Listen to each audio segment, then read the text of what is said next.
Bharatiya Janata party NDA की सरकार बिहार में है। वो सरकार अगर कहती है कि ये छात्र नेता आरजेडी का समर्थक रहा है और उसकी हत्या हो गई है, तो कहीं ना कहीं ये पिंड छुड़ाने वाली बात है। ये लानत है ऐसी सरकार पे। ये सरकार को त्याग पत्र देना चाहिए। मुझे नीतीश कुमार जी पे भरोसा है, लेकिन ये भारतीय जनता पार्टी पे भरोसा नहीं है, जो बड़का झूठा पार्टी, बड़का जुमला पार्टी भारत जोड़ो। पलटी मार नेता लोग हैं ही, पलटी मार सरकार चली, तो दोनों तरफ से पलटी मारी जा रही है। एक अगर नीतीश जी को ही दोषारोपण कर रहे हैं तो ये भूल है। लेकिन भाई चिराग पासवान का चुनाव 20 तारीख को वोटिंग खत्म होता है। जनता लोगों ने आशीर्वाद दे दिया हार का, तो हेलीकॉप्टर का पंखी रोकिए मोदी साहब। आपके भी पार्टी में बहुत सारे भ्रष्टाचारी हैं, आपके भी पार्टी में बहुत सारे लूट खसोट वाले हैं, बहुत सारे घोटालेबाज हैं, उन लोग को भी भेजिए जेल। तो नरेंद्र मोदी साहब को महंगाई नहीं दिखता, नरेंद्र मोदी साहब को बेरोजगारी नहीं दिखती, नरेंद्र मोदी साहब को अपने पार्टी में परिवारवाद नहीं दिखता, नरेंद्र मोदी साहब को अपने पार्टी में भ्रष्टाचारी नहीं दिखता। नमस्कार, मेरा नाम है विशाल और आप देखना शुरू कर दिए हैं बेधड़क बात। देखिए, हाजीपुर संसदीय लोकसभा क्षेत्र से चुनावी लड़ रहे राजकुमार पासवान जी हमारे साथ हैं। इनसे हम पहले ये जानेंगे कि पटना में एक छात्र की पीट कर हत्या कर दी जा रही है और भाजपा जो है लगातार हमलावर रहती है आरजेडी पर कि जंगल राज का प्रतीक है आरजेडी। अभी जो घटना घटी है ये किसकी प्रतीक है, कैसे देखते हैं इसे? देखिए, बड़ा दुर्भाग्यपूर्ण है और भारतीय जनता पार्टी एनडीए की सरकार बिहार में है। वो सरकार अगर कहती है कि ये छात्र नेता आरजेडी का समर्थक रहा है और उसकी हत्या हो गई है, तो कहीं ना कहीं ये पिंड छुड़ाने वाली बात है। तो ऐसे में यही कहूँगा कि लानत है ऐसी सरकार पे। ये सरकार को त्याग पत्र देना चाहिए। अगर ये लोग एसआईटी गठन नहीं करवाते हैं, जांच नहीं करवाते हैं और उनको न्याय नहीं दिलवाती है ये सरकार, तो सरकार ये निकम्मी है।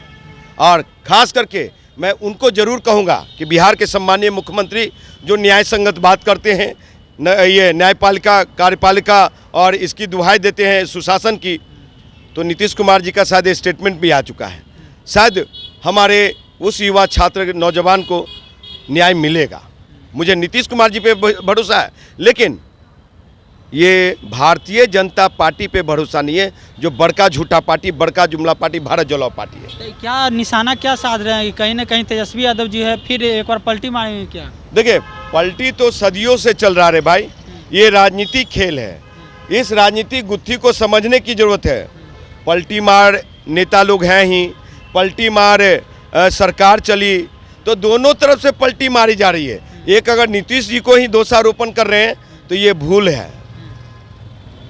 ये बिहार के राजनीति का पॉलिटिकल फादर कोई है तो नीतीश कुमार है, कि आज दोनों गठबंधन को नीतीश कुमार आवश्यक है। आप बता रहे नीतीश कुमार पॉलिटिकल फादर हैं और एक तरफ चिराग पासवान जी के चाचा जी भी है, और चिराग पासवान जाके मुलाकात करते हैं चुनाव के बाद, इसे कैसे देखते हैं? देखिए, पहले चाचा जी तो भाई सबके चाचा जी हैं, मेरे भी हैं भाई, तेजस्वी यादव जी के भी हैं और भाई चिराग पासवान जी के भी हैं। लेकिन भाई चिराग पासवान का चुनाव 20 तारीख को वोटिंग खत्म होता है। जनता लोगों ने आशीर्वाद दे दिया हार का। अभी काउंटिंग हुई नहीं है, 4 तारीख को होगी।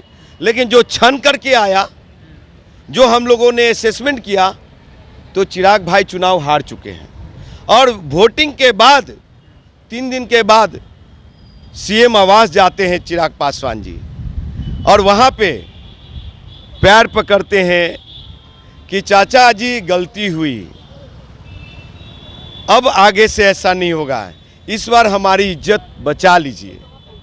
समझे? तो ये हनुमान को बिहार के सम्मानीय मुख्यमंत्री नीतीश कुमार जी के तरफ से आश्वासन क्या मिला, और उन्होंने कहा क्या कि हमारी सरकार, नीतीश सरकार यानी बिहार सरकार सुशासन की सरकार है। यहाँ न्याय संगत काम होता है, न्यायपालिका, नगरपालिका और ये क्या कहते हैं बिहार सरकार अपना कार्यपालिका अपना काम करती है।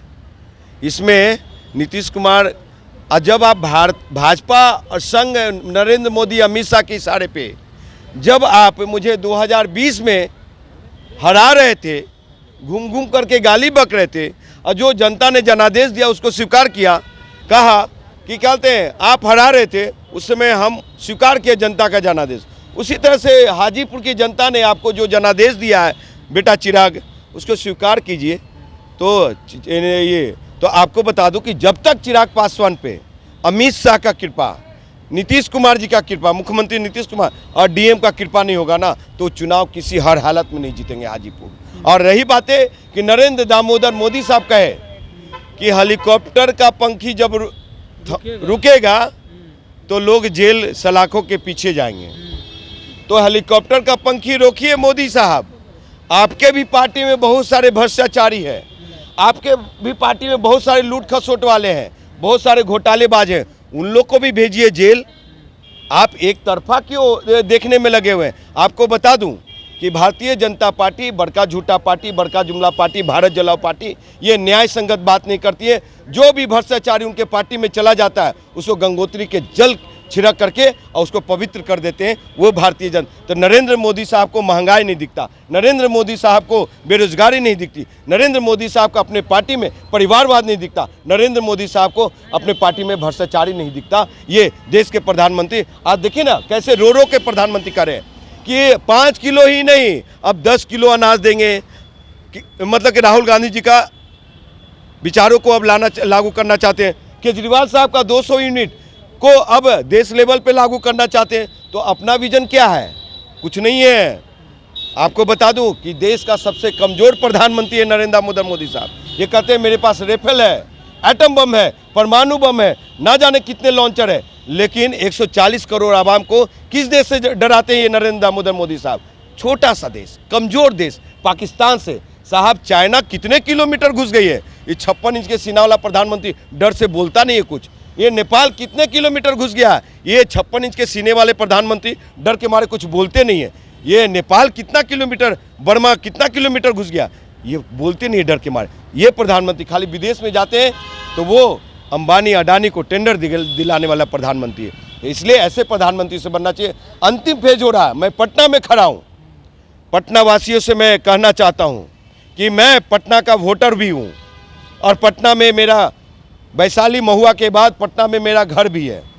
तो मैं ज़रूर लोकसभा का चुनाव वहाँ लड़ा हूँ। मैं रविशंकर प्रसाद से मेरी कोई दोस्ती नहीं, भारतीय जनता पार्टी से, लेकिन ऐसा निकम्मा सांसद नहीं चाहिए, गुमशुदा सांसद नहीं चाहिए। हम मतदाताओं से अपील करते हैं पटना साहिब के कि आप लोग वोट जरूर कीजिए, लेकिन ऐसे सांसद जिसके दरवाजे पे जाइए काम नहीं करेगा, मिलेगा नहीं, वैसे सांसद को आप गले मत लगाइए, इसको बदलिए और आप जिसको वोट करना कीजिए, लेकिन इनको रविशंकर प्रसाद को वोट मत कीजिए।